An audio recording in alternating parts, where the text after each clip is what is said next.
Hi, my name is Alessandra, and I decided to focus my project on the ongoing struggles for education, and starting off with focusing on the racial segregation in education. After slavery ended, racial segregation became law through the Jim Crow policies in the late 1800s. Black students were forced into separate schools that received far fewer resources than white schools. The U.S. Supreme Court case Plessy versus Ferguson declared segregation legal under the idea of separate but equal.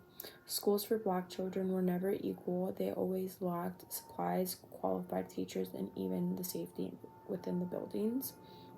Now, with the educational equality, although the segregation and legal inequality education still exists today, many schools remain divided by race and income because of housing segregation and funding system based on taxes. So even till this day, there are many schools that in some districts do receive less than other schools. They're just not as funded by the government. Some schools are more advanced with their technology, as well as programs when other schools lack the technology that they need, and as well as the programs such as AP classes or extracurriculum.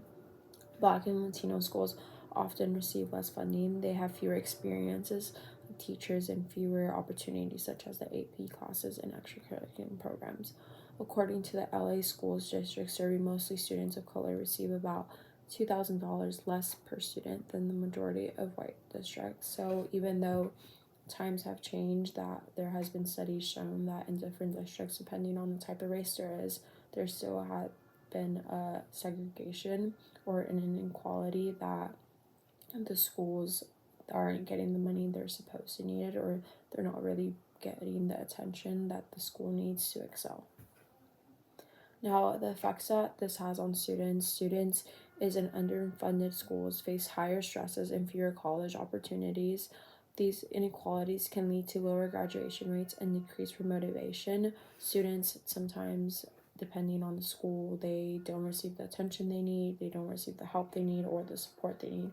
And especially if some students already struggle with what they have going on at home, they come to school and there's still no support them, so it affects them in the long term. Issues such as bias and stereotypes in the classroom can also affect students of color. For example, being disciplined more harshly or not being encouraged towards advanced courses.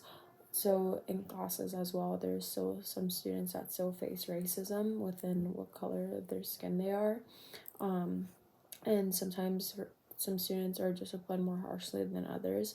That leads students to have more of mental issues in the long term.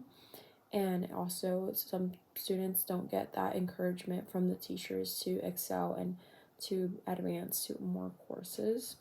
Understanding the connection between history and present inequalities help educators practice cultural humility and create inclusive learning spaces. I believe by teachers being able to offer these programs for teachers so they could get more proper training on what's going on within their students, or how to make it more of a safer classroom, especially a more equal classroom, so their students feel safe there and they have a safe space. Especially, we don't know what happens through students' lives at home, so coming to school could be a way for them to feel safe and where they don't feel mistreated by anybody. So I think some funding needs to go to programs so teachers get these proper resources so they can get more educated.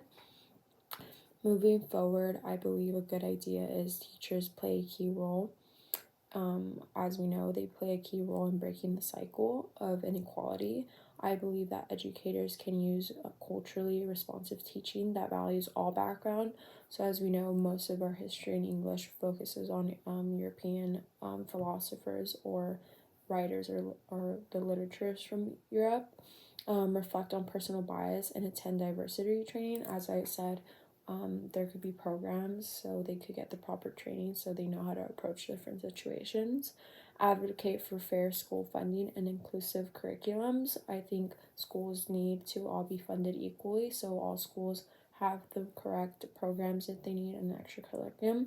And create classrooms where every student feels respected and supported. I think that's very important for students to make sure that they could feel respected around different peers, and that they feel supported with whatever struggle, even if it's at home or if it's with school, if they're not, if there's something going on where they're not able to focus on school or they're lacking in their homework or anything, that they have that support they need.